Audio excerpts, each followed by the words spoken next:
Hoy estaremos hablando de un tema muy importante que seguramente usted tendrá algunas dudas, que gracias a un especialista que tenemos aquí, pues en el estudio podrá despejarle estas dudas y sin lugar a dudas, por supuesto, bueno, pues estaremos hablando durante toda esta hora sobre el tema del outsourcing, un tema por demás importante conocerlo porque muchos mexicanos, millones, durante décadas trabajaron bajo este esquema, ahora ilegal, con las nuevas reformas que se hacen justamente en la Ley Federal del Trabajo. Así que acompáñenos y conozcamos un poco más sobre la reforma al outsourcing y sus efectos fiscales. Bienvenidos, muy buenas tardes.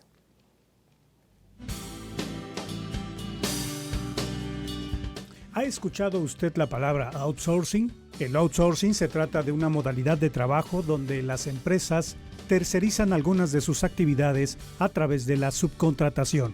Lo que hace algunos años se conocía como agencias de colocaciones de empleos. Esta subcontratación o outsourcing es el proceso mediante el cual una empresa externaliza una parte de su actividad, es decir, contrata a una empresa externa para gestionar una parte de la compañía. El término es un anglicismo compuesto por las voces out, que significa fuera, y source, que se traduce como fuente. De ahí que se le conozca al outsourcing como fuente externa de contratación. Las empresas externas son las que se ocupan de proveer los recursos para el área específica que lo requiera. Y en este último punto reside una de las principales contras al outsourcing en México, ya que dentro de esos recursos, los más utilizados son los humanos, es decir, el talento.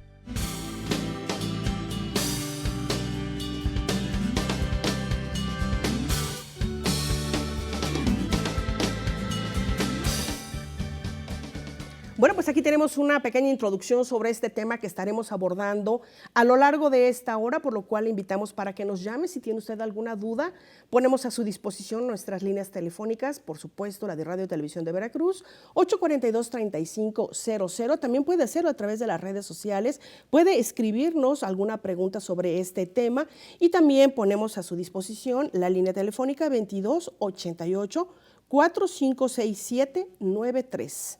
Así que esperamos sus dudas y con mucho gusto, la tarde de hoy el contador Gonzalo Juárez López estará respondiendo todas estas dudas que tenga y ampliando, por supuesto, informándonos sobre pues estas reformas. Contador, muy buenas tardes y por supuesto, bienvenido a este espacio. Sobre las reformas, sobre qué se puede, se debe hacer, y porque prácticamente se está acabando el tiempo para todas las empresas que por décadas estuvieron trabajando en nuestro país bajo esta figura, una figura mañosa, dolosa para muchas empresas contra los trabajadores que trabajaron por años bajo la subcontratación. ¿Cómo está usted? Muy buena tarde, Erika. Un saludo a todo tu auditorio de Soluciones. La verdad es un gusto volver a estar con ustedes en este primer programa donde después de la pandemia, bueno, se vuelve a abrir esta transmisión. Muchas gracias, Erika. Estoy muy agradecido por la invitación. Contador, bueno, pues sin lugar a dudas, en México el outsourcing lo contemplaba hasta la misma Ley Federal del Trabajo, la misma ley del Seguro Social tomaba esta figura como referencia para los trabajadores. Sin embargo, bueno, pues como bien comentábamos, es un esquema que finalmente no era benevolente para los trabajadores en todos los sentidos. Ahora se hace una reforma. A partir de este año del 2021, bueno, pues todas esas empresas que trabajaban bajo esta figura deben de trabajar o deben de incorporarse a un esquema ya legal. ¿Por qué no nos platica sobre este tema? Pues es muy interesante lo que comentas, porque definitivamente el outsourcing hoy día ya se considera una figura ilegal con la reforma. Pero en sus inicios el outsourcing siempre fue una medida de eficiencia, una medida de mejora para las actividades de las empresas.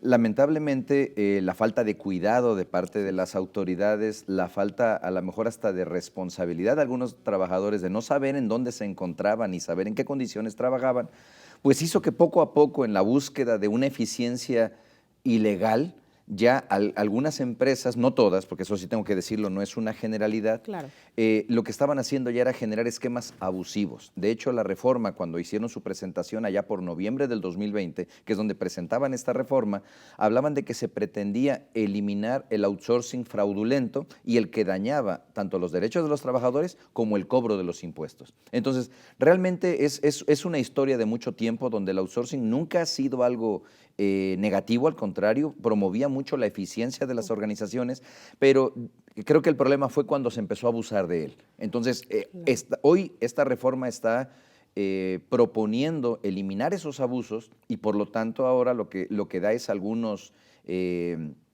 puntos a cuidar para que aquellos que quieran seguir utilizando el outsourcing como una medida de eficiencia lo hagan bajo ciertos parámetros, so pena de algunas multas que les podrían imponer de manera muy importante, Erika. ¿Qué pasaba antes y con esta reforma, contador? Pues, ¿de qué manera los trabajadores podrán seguir realizando las diferentes o prestando los diferentes servicios para las empresas a las cuales trabajan?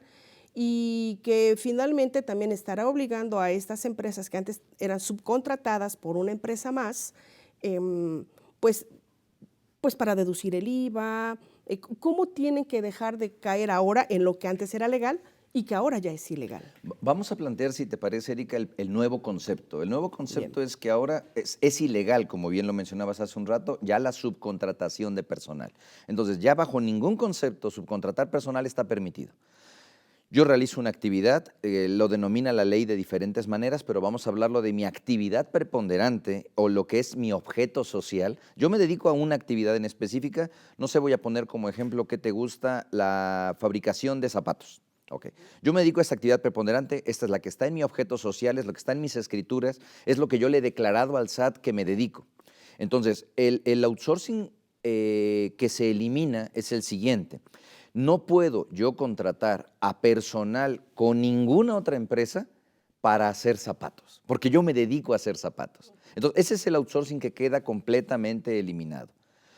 Hay un outsourcing que es permitido, que este es el de servicios especializados. Por ejemplo, yo en la elaboración de zapatos necesito un mantenimiento para la máquina con la que fabrico los zapatos.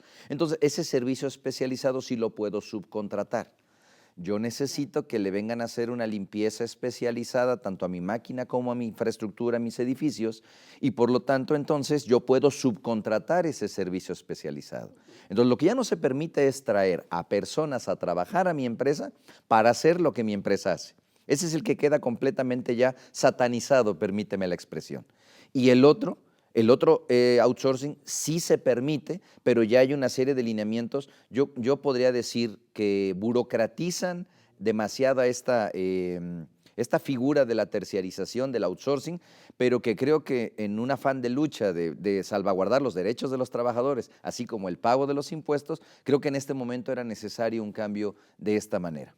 ¿Qué pasa con empresas grandes y estas pequeñas que apenas se están formando y que también deben de ajustarse como todas justamente a estas reformas? ¿Cómo llevarlos de la mano, contador, para poder cumplir con la ley y no seguir cayendo pues en lo que, insistimos, ahora ya es ilegal y que normalmente antes lo realizaban sin mayor problema, ¿no?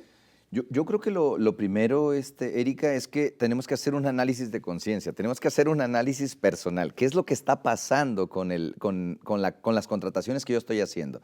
Si una persona llega y me ofrece hoy día, ¿sabes qué? Es que yo me hago cargo de tu nómina para que tú no tengas tantos problemas administrativos. Yo creo que ya desde ahí debemos estar alertas. Es el primer punto. Ser consciente de que eso ya no es posible, es una actividad ilegal, ya no lo podemos hacer. Entonces ya nadie puede venir a ofrecerme beneficios para no tener trabajadores dentro de mi empresa. Ese es el primer punto. El segundo punto, y que creo que es el complicado, es el que afecta precisamente a las empresas pequeñas, que tienen una escasa capacidad administrativa y que entonces no tienen tanto el conocimiento técnico como a lo mejor el personal para hacer todos los procesos que se requieren para una subcontratación. Entonces requieren contratar directamente a todas las personas para hacer sus actividades, porque los castigos son grandes. Entonces, el segundo punto es revisar 3 cosas: mi objeto social, mis actividades y empezar a revisar mis proveedores, aquellos que me prestan servicios. Porque si yo hago un mapeo, que así le denominamos a la hora de hacer un diagnóstico, si yo hago un mapeo de las personas que me prestan servicios y ellas no tienen, me dan personal para hacer las actividades y no están registradas en este padrón, entonces las consecuencias son para mí, pequeña empresa, que estoy contratando a alguien sin saber que ellos necesitan estar registrados en este padrón, en este registro que es nuevo para todos los mexicanos. No va a ser fácil, por lo tanto, Gonzalo. Quedamos claros que es un tema. Cuando hablamos de temas fiscales, ya desde ahí entramos en algunos problemas porque desconocemos mucha gente, incluso la gente que está en una empresa, que dirige una empresa pequeña, hablemos de las pequeñas, de las medianas, que no son estos grandes corporativos, que tienen todo un equipo fiscal detrás, ¿no? Que les maneja todo. Entonces, enfrentarse de pronto a estas reformas para no caer en problemas legales incluso, ¿cómo pues lo que decíamos, cómo llevarlos de la mano, cómo capacitarlos, porque finalmente tienen que saber de estas nuevas reformas, de qué manera les puede impactar, Gonzalo, justamente ante este desconocimiento de estos nuevos cambios de algo que hacíamos de una forma normal, ¿no? Creo que lo primero, Erika, es hacer conciencia. La conciencia es la siguiente: ya no puedo estar subcontratando servicios libremente, cuando lo que me están dando son personas para hacerlo. Es decir, con esto lo que pretende la reforma, y lo expresó bien María Luisa Alcalde, la secretaria del Trabajo y Previsión Social a nivel federal, es ya tenemos que dejar de ver a la mano de obra, al personal, al capital humano como una mercancía. Entonces ya no podemos verlo como algo que puede ofrecer o ofertar cualquiera. Necesitamos tener primero a las personas de mi organización debidamente aseguradas, debidamente con el cumplimiento de sus prestaciones sociales y debidamente registradas en mi organización. Entonces, ese es el primer punto. El segundo punto, viendo hacia afuera, cuando yo voy a contratar servicios, necesito identificar cuáles están registrados y cuáles no, porque si no están registrados esos servicios, no tendría yo que contratarlos. Yo creo que para los empresarios, ese es los primeros 2 parteaguas que deben de cuidar, que si van a traer personas para hacer trabajo, deben estar registradas en ese padrón, y si no, deben tenerlas dentro de su organización. Creo que nada más hay de 2 sopas. Ahora, ahí va a estar interesante ese pequeño y delgado hilo entre cuáles sí debería yo traer a mi organización y cuáles son las que tendría yo que seguir subcontratando porque está permitido. Ya en ese delgado hilo creo que ahí es donde ya valdría la pena que se asesoraran con una persona en una consultoría particular de acuerdo a sus características para ver si la tendrían que incorporar a la empresa o la pueden seguir contratando por fuera. Pero esas son las dos, hoy sí nada más son las dos aguas que los empresarios tendrían para evitarse problemas en el futuro. Pero ¿quiénes? Hablemos esta parte de aclarar, ¿no? O sea, quiénes sí, quiénes no, bajo qué esquema fiscal son quienes deben ajustarse a estas nuevas disposiciones, porque de pronto no sé si el changarrito de la esquina que ya pues va a tener que empezar a facturar, o si tiene que incorporarse, si no, porque en nuestro país durante décadas, y creo que últimamente y la pandemia impulsó mucho esto, la creación de microempresas, ¿no? Entonces, que actúan, trabajan de forma libre, sin declararle nada al SAT, sin dar cuentas de lo que venden, de lo que ingresan a la empresa, y que finalmente tienen gente bajo esta figura de empresa o microempresa que ellos tienen. Entonces, ¿quién es para que empecemos? Fíjate, Erika, me agrada mucho tu pregunta porque a mí me gustaría partir del siguiente supuesto. Queridos amigos, aquí el problema de esta reforma es que no se trata de una reforma que tiene efectos fiscales, ahorita vamos a hablar de ellos, porque tiene consecuencias. Las consecuencias son fiscales. Si tú haces esto que yo te estoy diciendo que no debes hacer, que es subcontratar personal, vas a tener consecuencias fiscales. Pero esta reforma, Erika, está enfocada a todas las personas que tienen trabajadores. Entonces, no importa, dicen por ahí, ni el color de tu piel, ni el color de tu pelo, ni nada. Cualquier persona, desde un trabajador, tendría que estar observando este tipo de disposiciones. Entonces, imagínate una pequeña empresa que lo que tiene es un empleado para que le ayude y todo el trabajo lo hace él va a tener que si va digamos, vamos a pensar en un negocio pequeño, ¿Una ¿qué te parece? Una papelería? tienda de abarrote, exactamente una papelería, un micronegocio, lo que hoy le llamamos fiscalmente un régimen de incorporación, pero vamos a hablar de la micro mini empresa. Tú vas a contratar a personas para que te ayuden a trabajar. Todo lo demás tendrá que ser especializado, porque si no es especializado y no está registrado en un padrón, podrías tener problemas porque no puedes contratar a esas personas, sino directamente. Entonces, esto aplica para todas las empresas, Erika. Y esa es una problemática, porque es una reforma que afecta a cualquier negocio, desde un trabajador hasta el número de trabajadores que tú quieras.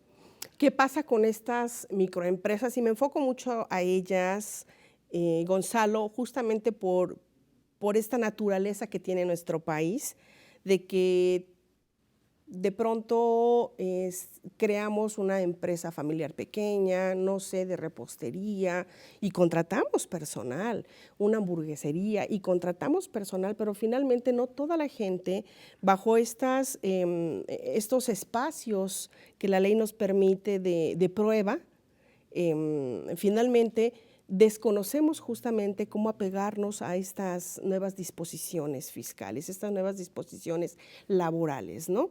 De entrada, pues yo creo que es ir al SAT, darse de alta. No todas esas empresas están dadas de alta. Y creo que esta pandemia tuvo pues un auge impresionante, y lo vemos en las redes sociales, tan solo que muchas personas recurrieron al comercio informal.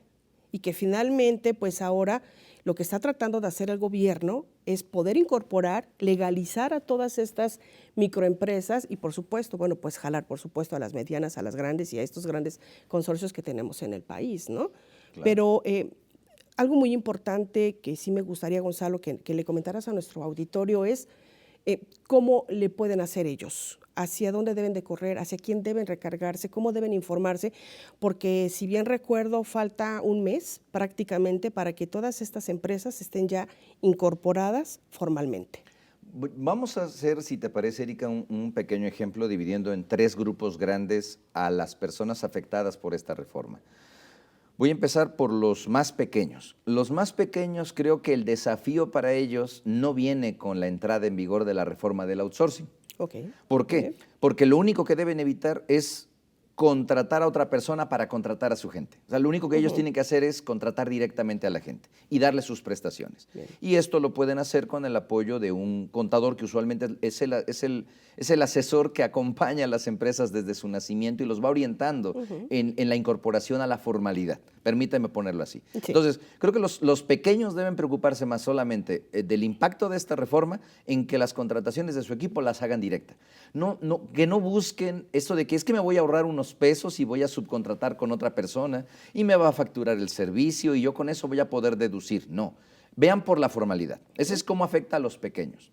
Ahora, cambiándome de lado a los grandes y a los medianos, que subcontrataban muchos del personal que tenían trabajando en ellos creo que su impacto es más grande y creo que aquí el tiempo sí se nos está acabando.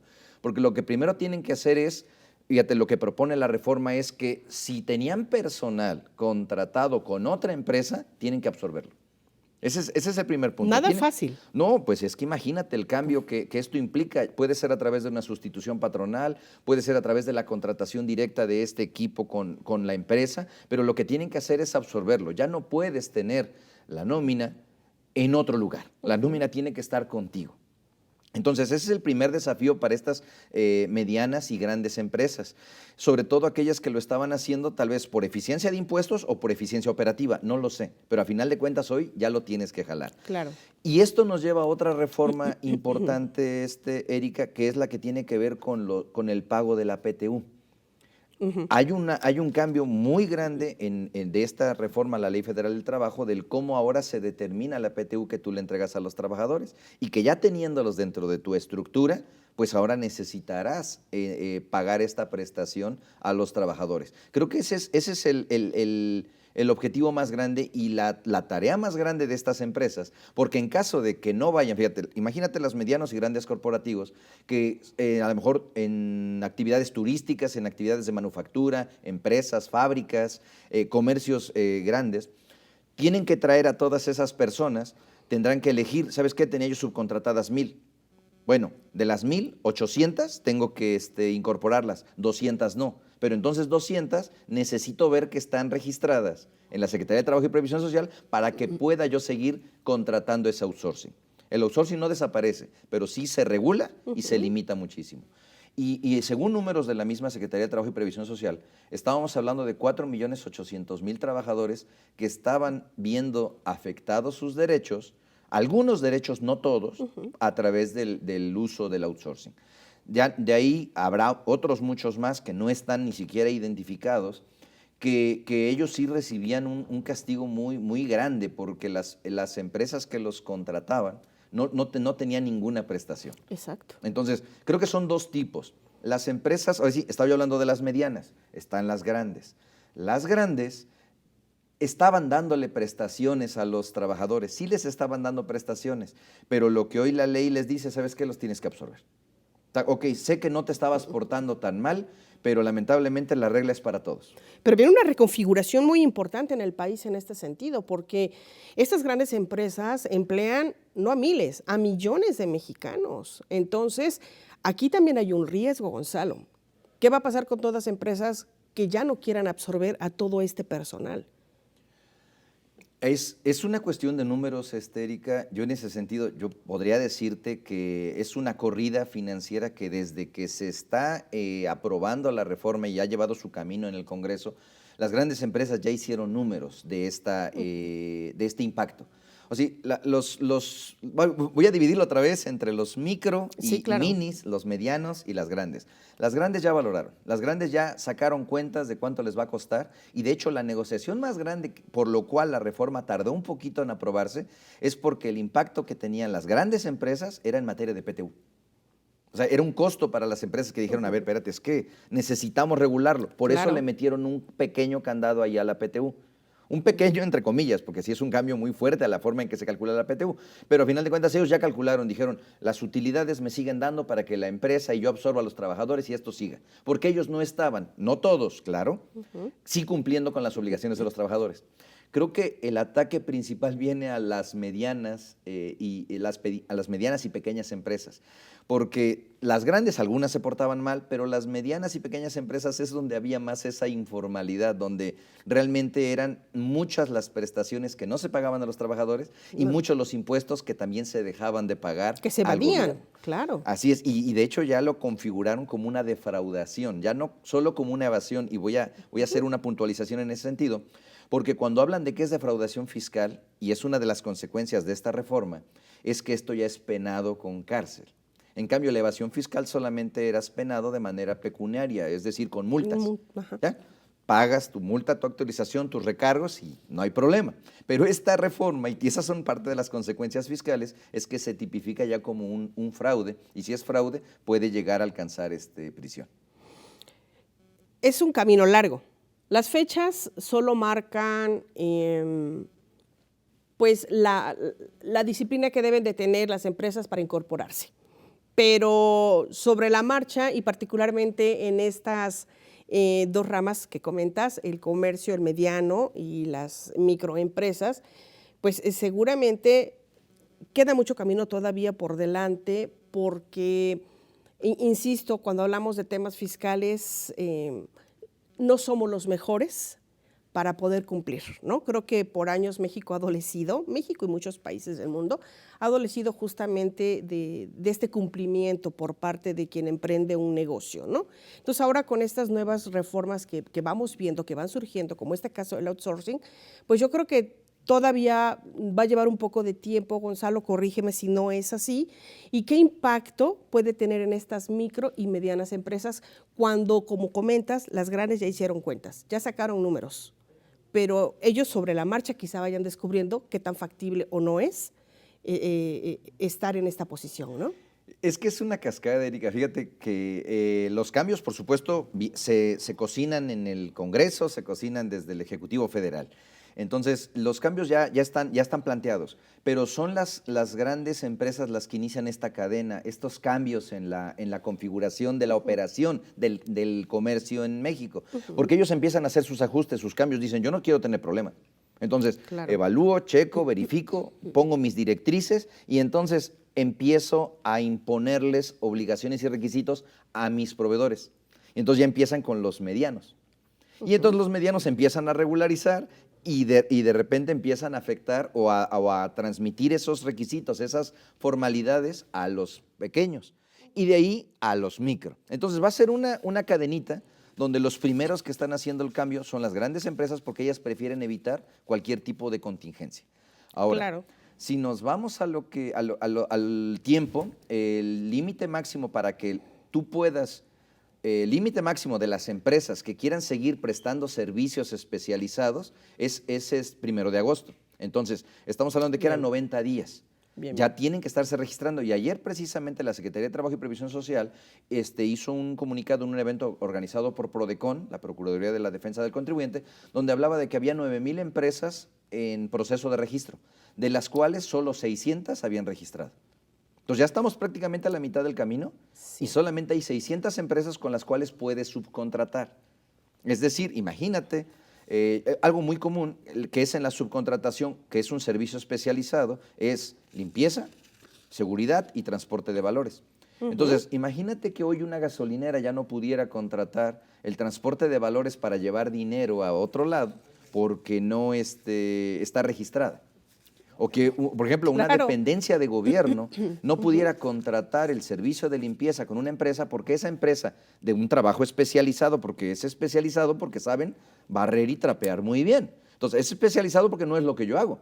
Claro. Entonces, por ejemplo, aquí en el canal lo que hacen es noticias, informar. No son especializados en la limpieza, entonces puedes subcontratarlo. Pero ¿qué tal que no pudieran contratar a nadie porque no está registrado en este padrón? Exactamente. Ese es el desafío grande ahorita. Son pocos los registrados. Y de sanciones, Erika, ¿De qué hablamos? ¿De cuánto hablamos?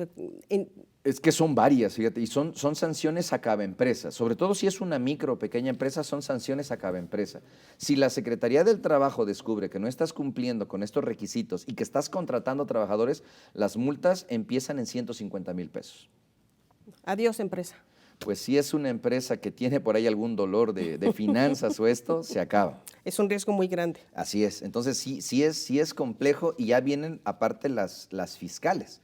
Las fiscales estamos hablando que son de 50,000 hasta, no recuerdo cuál es el límite máximo, pero es de 500 a 2,000 UMAS, algo así como 170,000 pesos. Entonces de 50,000 a 70,000 pesos, estoy hablando de números cerrados, perdón, Sí. de 50 a 170,000 pesos por estar deduciendo la factura de esa empresa que no está registrada.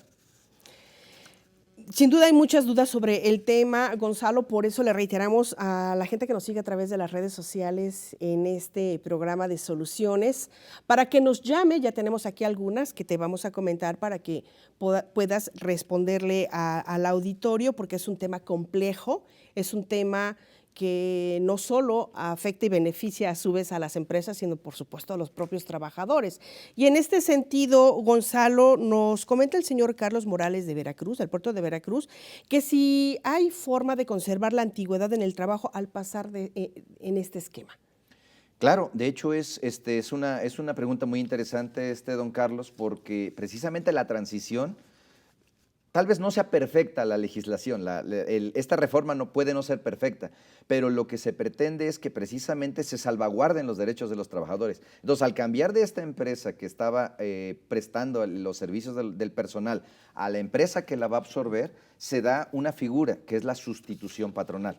Entonces, ¿esto qué significa? Que el trabajador lo único que hace es cambiar de patrón, pero sin haber cambio en sus condiciones laborales. Sustituye un patrón al otro, entonces el trabajador continúa con sus derechos y sus obligaciones respecto de este trabajo. Por supuesto, esto implica una negociación, porque tiene que haber una negociación, tal vez en términos de condiciones, en términos contractuales, porque ahora vas a responder a diferente persona, pero usualmente la verdad es que los trabajadores, como en este caso don Carlos, él trabajaba estaba contratado con una, pero le respondía a otra, que era Sí, la que claro. le contrataba. Entonces, realmente las condiciones de trabajo van a seguir similares y él necesitaría hacer ese acercamiento con el área de recursos humanos, de capital humano de la empresa, para poder cerciorarse de que este cambio no le va a restar en sus beneficios.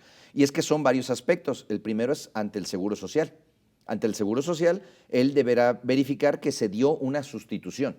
Ante el Infonavit no pierde puntos porque hubo una reforma importante que hace que el cambiar de una empresa a otra se mantenga y no pierda, por ejemplo, el derecho. Imagínate las personas que con motivo de esta reforma dijeran, ya tengo casi derecho a mi casa, como era el esquema anterior, que tenían que estar vigentes durante 2 años y entonces ya poder acceder a su crédito. Bueno, hoy con este cambio lo perderían. Entonces hubo cambios en Infonavit para que esto no pasara con las empresas. Y el último, que es la cuestión fiscal, es que la nueva empresa tendrá que empezar a cumplir con las obligaciones de este trabajador. Voy a tomar su ejemplo, don Carlos. Usted empezó trabajando 6 meses con la otra empresa y 6 meses con esta. La empresa tendrá que responder por esos 6 meses, con los 6 meses de acá, para presentarle sus declaraciones anuales. Ahí hay un gran mito que hay que romper, que es que cuando un trabajador tiene 2 patrones, tiene forzosamente que presentar declaración anual. No es así. Si un trabajador trabaja durante, la redundancia, ¿no? Pero si una persona colabora con un patrón durante 6 meses y después colabora con otro patrón los siguientes 6 meses y termina el año, el segundo patrón es responsable de presentar la declaración anual de este trabajador, no el trabajador. Ahora, los impuestos son responsabilidad del trabajador. Sí, claro. Si el primer patrón no le retuvo correctamente, el segundo patrón se lo tendrá que quitar. O sea, aquí el problema no se le pasa al siguiente patrón. Sí, sí. Pero el tema es que el trabajo de hacer ese cálculo anual y de pagar los impuestos es un cálculo que le corresponde al último patrón. Entonces, realmente los trabajadores están cobijados tanto por Ley Federal del Trabajo como por Ley del Seguro Social, Ley de Infonavit y hoy día incorporando en Código Fiscal de la Federación, temas fiscales, impuestos sobre la renta, el que estén salvaguardando sus derechos de los trabajadores. Ese es el cambio de paradigma tan grande que hay con esta nueva reforma. Si nosotros, y voy a ponerme del lado ahora de los patrones, como que decimos, pues no me preocupa tanto si se conservan o no se conservan los derechos de los trabajadores, creo que en este momento ya estaríamos hablando de una forma de ver este cambio inadecuada. ¿Por qué? Porque entonces posiblemente por ahí pudiera generarse alguna contingencia para ese patrón. Sí, claro, actuar de forma dolosa. Yo no sé si dolosa, Erika, a lo mejor con desconocimiento, pero hoy día debes tener la conciencia de que tienes que preocuparte por los derechos de los trabajadores. Creo que ese es el cambio más preocupante. Déjame pensar con pecho sano. ¿Sale? O sea, hay delincuentes, ¿no? Hay delincuentes. Yo de los delincuentes no hablo. Sí, los hay. Ellos sí no tienen memoria, no tienen conciencia. Ok, ellos dejémoslos fuera. Pero la verdad, la mayoría de las micro, medianas y pequeñas empresas de lo que adolecen es de conocimiento de las leyes, y eso les hace a veces cometer estos errores. Pues a lo mejor yo quiero que no los exime de responsabilidad, pero que sí yo creo que sin dolo. Gonzalo, tenemos más preguntas de nuestro auditorio, pero ¿qué te parece si vamos rápido a una cápsula que tenemos preparada para seguir aclarando, seguir hablando de este tema, y volvemos con más preguntas, más dudas por aclarar, y volvemos contigo, Gonzalo? Así que regresemos en un momento.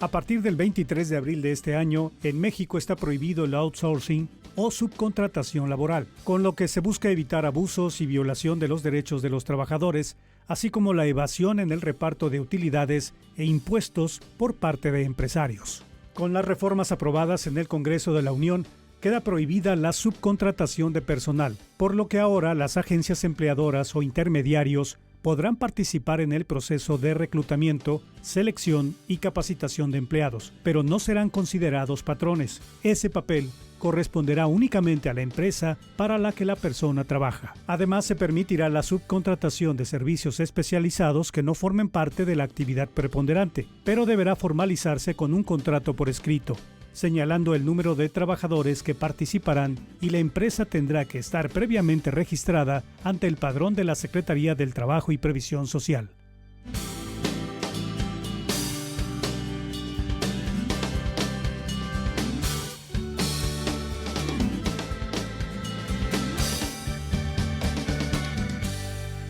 Y bien, ponemos a disposición las líneas telefónicas para que usted nos siga llamando, nos siga haciendo llegar pues las dudas que tenga sobre este importante tema, un tema que nos compete directa e indirectamente pues a gran parte de los mexicanos, de los veracruzanos, y que por supuesto aquí tenemos un especialista como es Gonzalo Juárez, que bueno, estará aclarando todas las dudas que usted tenga, así que llámenos al 842-3500 y también puede hacerlo, puede mandarnos un mensaje en el 2288-4567-93 o directamente allí en las redes sociales. Si usted que nos ve en Facebook, en Twitter, por supuesto también estaremos muy pendiente de sus inquietudes.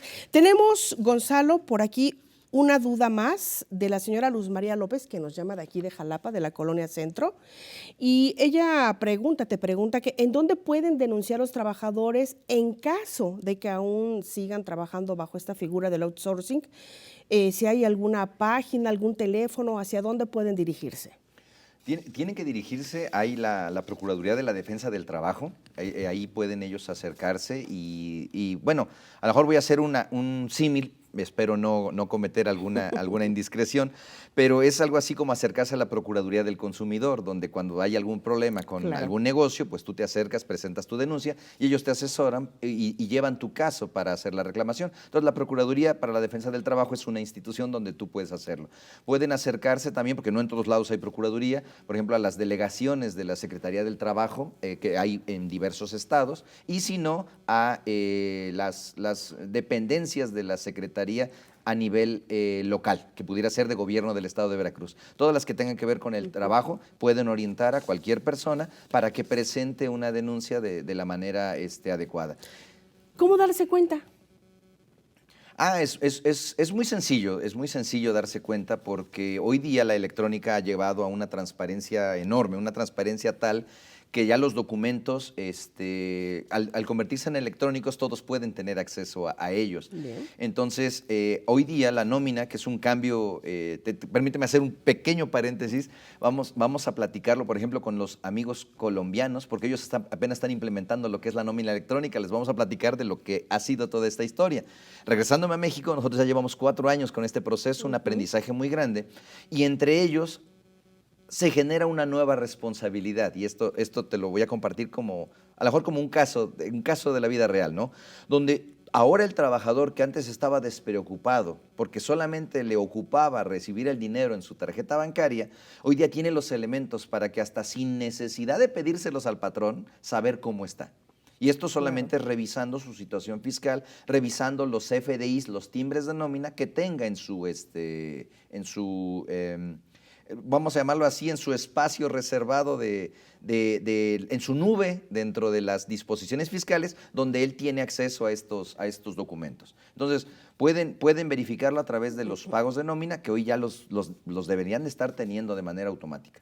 Esta pregunta que nos hace la señora Mayra Aguilar tiene mucho que ver justamente con lo que estás comentando, Gonzalo. Ella nos habla de aquí de Jalapa, de la colonia Arboledas, y justamente ella refiere que cómo puede el trabajador saber si su empresa ya lo está contratando directo y si se vale, si están en su derecho de recurrir de forma directa a recursos humanos.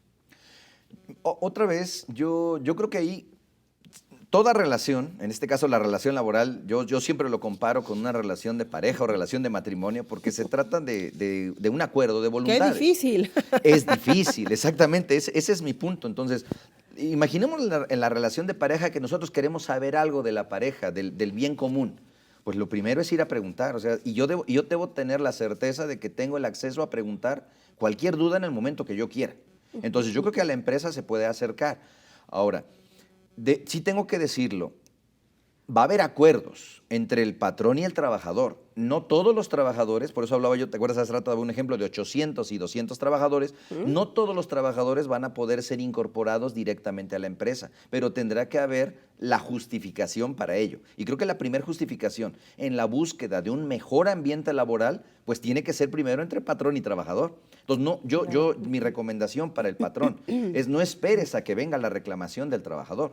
O sea, anticípate, genera un mejor ambiente de trabajo, que eso va a repercutir definitivamente en una mejor operación del negocio, y entonces mejor llega a los acuerdos necesarios con los trabajadores para que este cambio se dé en una transición lo más adecuada posible. Y no se trata de buscar alternativas a la disposición, sino se trata de realmente adecuar la realidad del negocio a lo que se está presentando, porque no todos son. Y vamos a hablar de trabajos especializados. Estoy seguro que nadie me dejará mentir en este sentido.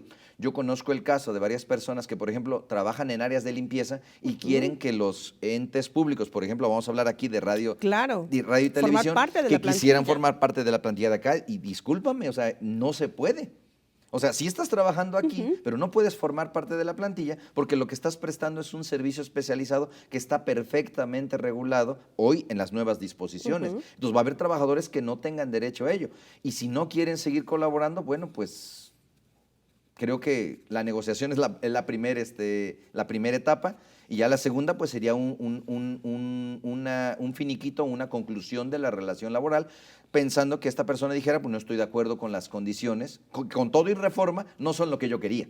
Y ahí es donde también el trabajador, que creo que eso es algo muy valioso y muy importante, de dar a conocer la reforma a mayor número de personas, es que los reclamos o las exigencias que se hagan tanto de patrones como de trabajadores, pues sean con conocimiento de causa, porque muchas veces estos reclamos son más como una cuestión de creo que, siento que, y cuando yo siento feo, porque creo que están abusando de mí. Exacto. Y no es en todos los casos.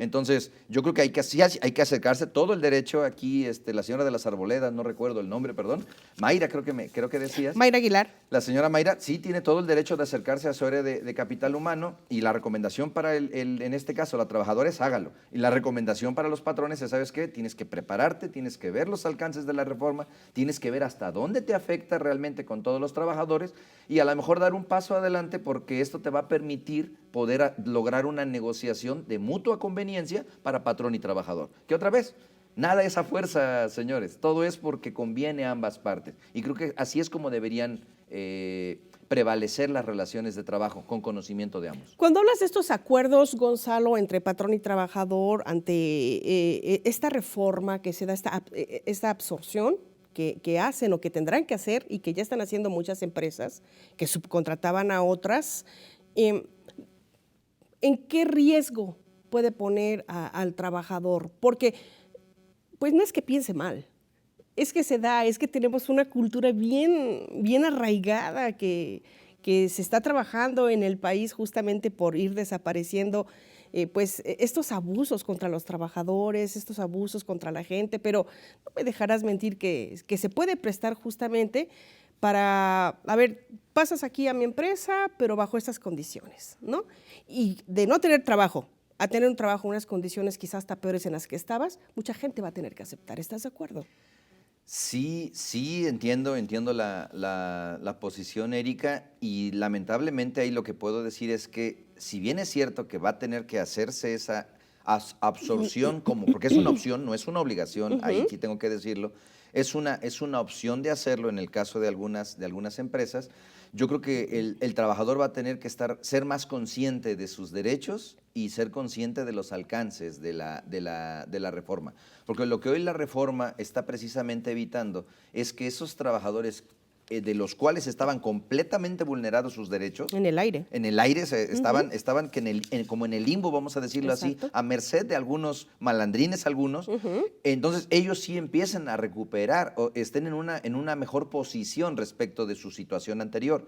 Pero yo creo que los que estaban en condiciones de cierta conveniencia o de cierto acuerdo, yo creo que es simplemente una cuestión de ajustar las condiciones y saber que ya hay algunos derechos que ahora le van a ser respondidos por otra persona. Porque de entrada yo te puedo prácticamente decir que no, muchos trabajadores decían, bueno, es que yo mis derechos los voy a exigir, no sé si aquel o aquel, yo los voy a exigir. Pero a mí me los respetas. Exactamente, entonces yo creo que eso no cambia mucho, pero sí cambia en el sentido de que hoy hay que tener mayor claridad en cuáles son las nuevas condiciones de contratación, y para que entonces los ajustes que se hagan en estos esquemas de contratación, donde tú lo dijiste muy bien, la situación económica a veces tal vez no permite esto, entonces a veces yo cedo, porque a veces así sucede, sí. Yo cedo con la intención de mantener cierto estatus, cierta percepción económica, porque tengo obligaciones,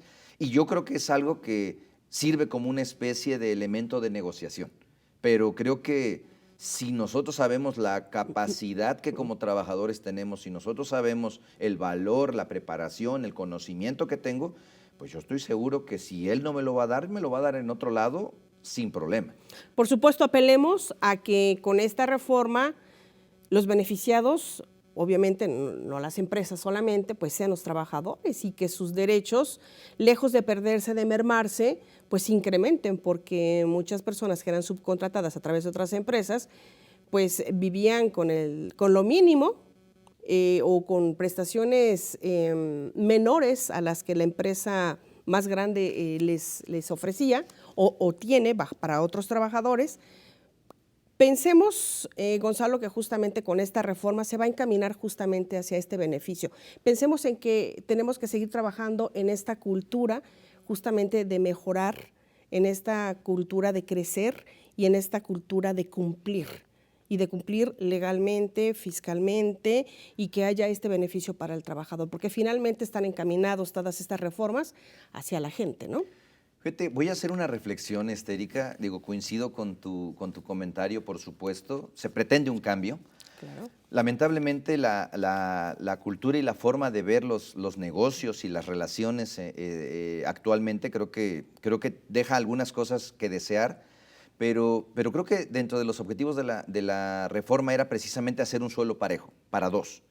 Para las empresas, porque había empresas que sí cumplían o cumplen con las prestaciones a los trabajadores y se encontraban en franca desventaja con otras empresas que no daban ninguna prestación y se ahorraban hasta los impuestos. Entonces había una deslealtad muy grande entre las empresas. Entonces yo creo que es algo que va a beneficiar a las empresas que estaban cumpliendo con sus obligaciones.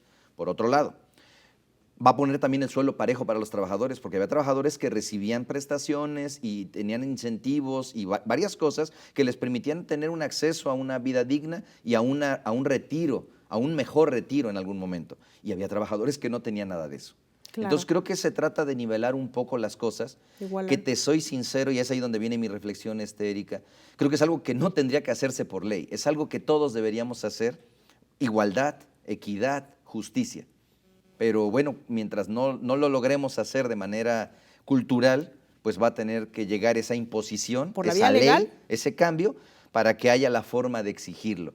Yo creo que es algo que ojalá tuviera que desaparecer, que no hubiera tantas leyes, pero hay tantas leyes precisamente porque no hay cómo regular, cómo lograr esas desigualdades tan grandes que se dan entre las empresas y hasta entre los trabajadores. Esto creo que no solo afecta a trabajadores, también a las empresas. Pero es un paso importante que se está dando. Es un paso Ojalá importante. Cambie la visión de ver esas relaciones, de cómo estás viendo ahora tanto al trabajador a la empresa como la empresa al trabajador, porque pues también yo creo que hay que decirlo, hay empresas que aguantaron a pesar de lo fuerte de la pandemia también. Un tema sin lugar a dudas que nos cambió a todos y que nos hizo reflexionar sobre todo esta parte, ¿no? Gonzalo, el tiempo se nos acabó, lamentablemente. Es un tema, como lo comentaba fuera de cámaras, que da para mucho y todos los temas, por supuesto. Podríamos pasarnos más tiempo aquí y bueno, pues la televisión es así. Nos tenemos que despedir de las redes sociales, de Facebook, de Twitter, no sin antes agradecer a la gente que nos siguió y que por supuesto le invitamos para que lo siga haciendo cada jueves a la misma hora, de 12 a 1 de la tarde. Y que nos sintonice en Facebook, en Twitter, que nos llamen al 842-3500, que esté en comunicación con nosotros, porque aquí en Soluciones justamente le estaremos dando una respuesta a las dudas que tenga sobre los temas que estaremos abordando en esta ocasión. Y con mucho gusto, Gonzalo Juárez, contador público que nos acompañó para despejar las dudas, hablarnos sobre este tema tan importante, sobre esta reforma al outsourcing y sus efectos fiscales. Gonzalo, muchas gracias, que tengas una excelente tarde. No, con todo gusto, Erika, un saludo al auditorio de Soluciones y bueno, esperamos vernos por aquí pronto. Seguramente así será porque hay mucho de qué platicar. Y gracias a usted, que tenga una excelente tarde, un mejor día y nos vemos en el siguiente programa de Soluciones.